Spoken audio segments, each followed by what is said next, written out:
melody of raindrops and realize that you're crying inside. And someday I'll write a poem that wins a Nobel Peace Prize for the peace I couldn't find in your eyes.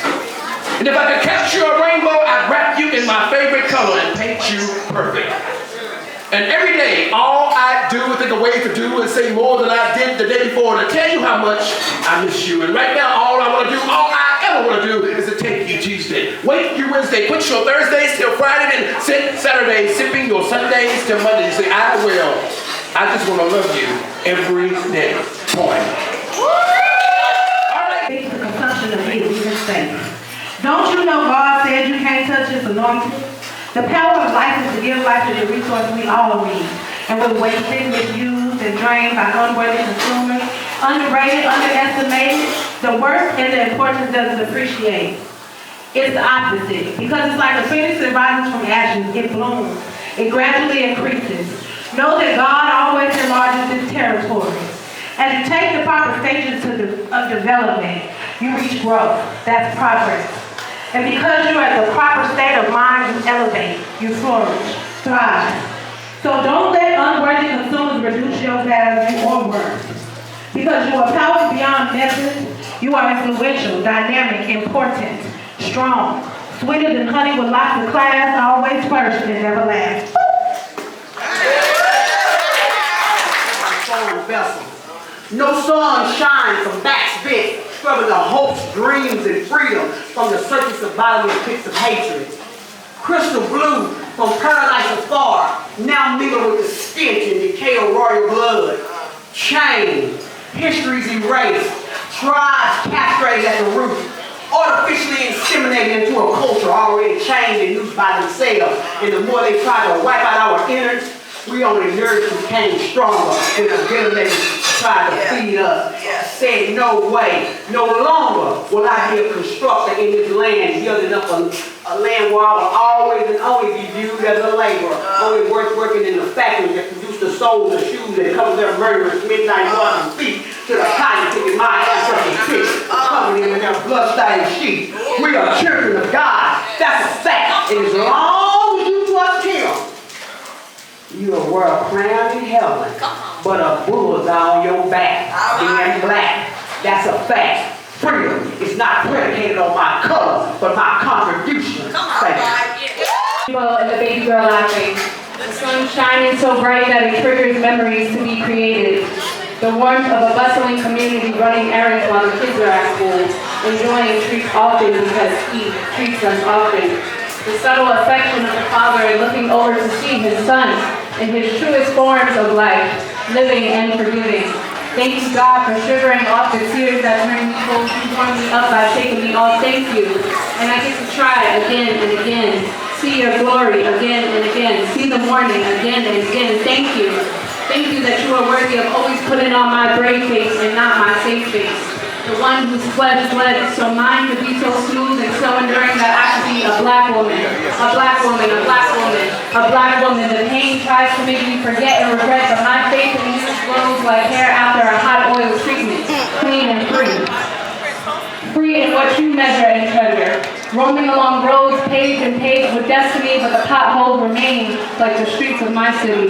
Rough and rigid for a journey meant to soothe the burns of that wildfire in the garden that tainted and painted us to be in shackles, exploited by the worry, but we are rectified by the spirit of courage. I'm free, we're free. Do this one thing, scream, I'm free, we're free. Free at last, free at last. Are we really, truly free at last? The chains were off, but we didn't know we were free. My mama always told me, be careful who you believe because some people's motives are strictly out there to deceive. The prevalence of preemptive attacks on our people's prosperity have been their priority since day one of our existence in this country. Our people have been told what we should read, what we should think, how we should eat, who we should be. Deception runs deep when you let someone else define your identity. Take a listen around and you will hear how the freedom bell sounds. It sounds like the media portraying us as criminals that are hunted down like lions while police lie on us as we lie on the ground. 2 to 16 shots, we're down. Knees on necks, body checks, all hands on deck, they say, as they sentence us to death before the trial ever begins. It sounds like the war on books is really a war on our youth that seeks the truth about who they really are. It has gone as far as punishing teachers who choose to use unapproved books. Come on now. Take a listen around and you will hear how the freedom bell sounds. It sounds like chips crunching in my ear as food deserts feed our families toxic and addictive foods for years, until one day doctors will push their pens for prescriptions, signing people up for their monthly subscriptions just to keep them alive. And they'll continue to buy the food that makes them emotionally high and won't let them thrive. Take a listen around and you will hear how the freedom bell sounds. It sounds like kids being pushed out of their neighborhood schools, not meeting the qualifications on the application to learn close to their home. Bused to the other side of town while the neighborhood school becomes a place where you can now get a specialty education. It's no exaggeration that the sweet sound of the freedom bell has been masked by the systematic degradation of our people since the birth of this nation. We are mentally enslaved, captured yet unchained, forced to an early grave until the day we decide it's time to be free. Making it be known that we will not accept police brutality, teaching our families how to eat properly, educating our kids on our history, like the slaves on Juneteenth. If we stop entertaining the foolishness and the lies that society wants us to buy, we can be free too. Thank you.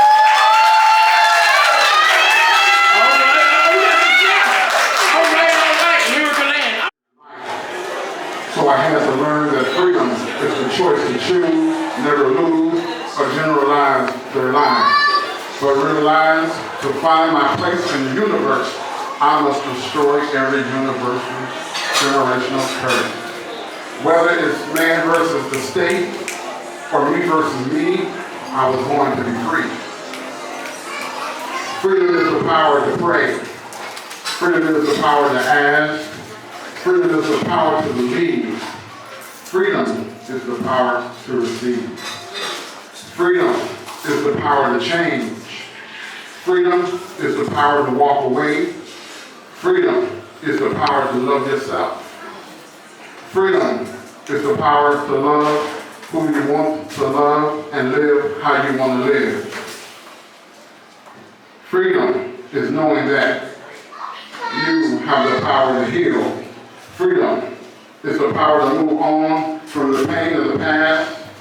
No one forces you to stay. Freedom is the power to let go and not indulge yourself into petty arguments. Freedom is the power to inspire, motivate, elevate, and captivate whatever you dream of. Freedom is the power to give yourself to be, freedom is the power that you give yourself to be unapologetically black. Freedom is mind over matter and realizing that your life matters. Yeah. Come on, everybody. All right.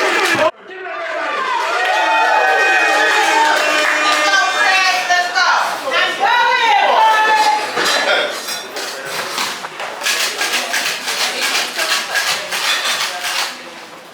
Whatever happened to death before this honor? Because now all I see is death before your honor. But you see, there's a difference between a sacrifice and a slaughter. You see, it's not what you died for, it's more about what you strive for, which really certifies you as a martyr. But it seems that we've forgotten that blood was, is, and always will be thicker than water. But now you get is saturated sentences and watered down statements that people wonder why ain't nobody hearing it. Then have the nerve to feign surprise when they realize that ain't nobody fearing it. It's because you're scared to catch a sentence behind those statements. Point blank, period. You become too easily shook. But you see, the fault lies deeper than the fault lines of the foundation, so many of us were raised on it. Because if your mama never told you not to stand on anything that has a tendency to shift, my people, you were raised wrong.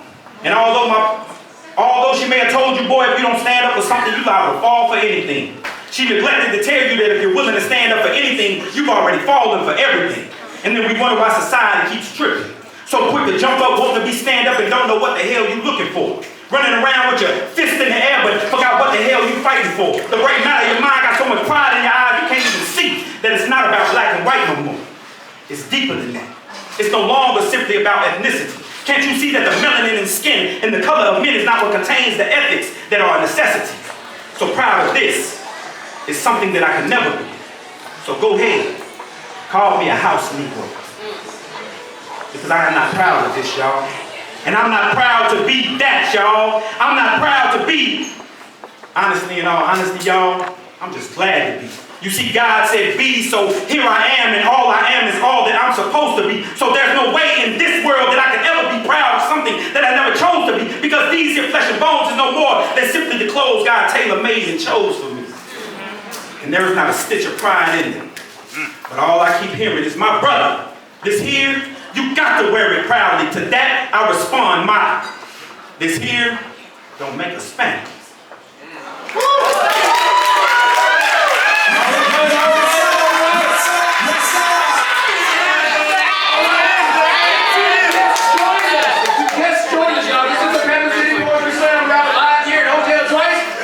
Appreciate y'all. We do a lot of things. I am Mike Guinn, by the way. I'm your MC, and I do a lot of things like this all over the legislation, all over the country. All right, judges. How y'all doing? My name is Miss Brianna Najee. I come from Maryland. That's how we say it. So I have this piece, and this is how it goes. Patty, baker's man, give me a holiday as slow as you can. Roll it up, and mark it with a C. Put it on CNN for generations in DC. Juneteenth, a federal holiday as of 2021, commemorating the emancipation of forcefully enslaved African Americans. And for 158 years, my people have wailed like a child snatched from the identity of his mother, yet hungers for the reparations from a government that knows we've been trained to celebrate the bare minimum. See, give us a holiday and we'll eat, adding food to your table while on our bodies you feast, because there's not enough LLCs, but EMTs strolling through our neighborhoods. They say that the richest place on earth is the grave, where I say that the second richest place on earth must be in the hood and ghetto, the black and brown people, where our potential literally slept on the cardboard boxes of our trauma. I wonder if we knew we could transform our ghettos into paradise, formulating the Black Wall Street into every state like the Asians have Chinatown, transfiguring our cracked grasses into plush bellows that sings the sounds of freedom. See, I am here to break the chains off my people, because nobody's coming to save us but us. Our freedom comes out from what we own, not what we partake in, because we are the energy. We are the energy that gives Instagram life, TikTok life, Amazon life, and every other billion-dollar platform life. While our neighborhoods and schools look like it's been ran down by death in a basket. Do you know that the black vote and the black dollar is one of the most powerful entities? So why do we keep leasing out our identity to these affinities who only care about us when it matches their synergy? See, this is my prayer. I pray for a black generation that will rival Jeff Bezos, Mark Zuckerberg, Elon Musk, Bill Gates. I pray for more I Promise schools. I pray that we will stop playing patty cake with government officials who want our vote in exchange for something that they would never deliver. I pray for more lions in every industry. I pray we will get back on our thrones and take back what belongs to us. Thank you.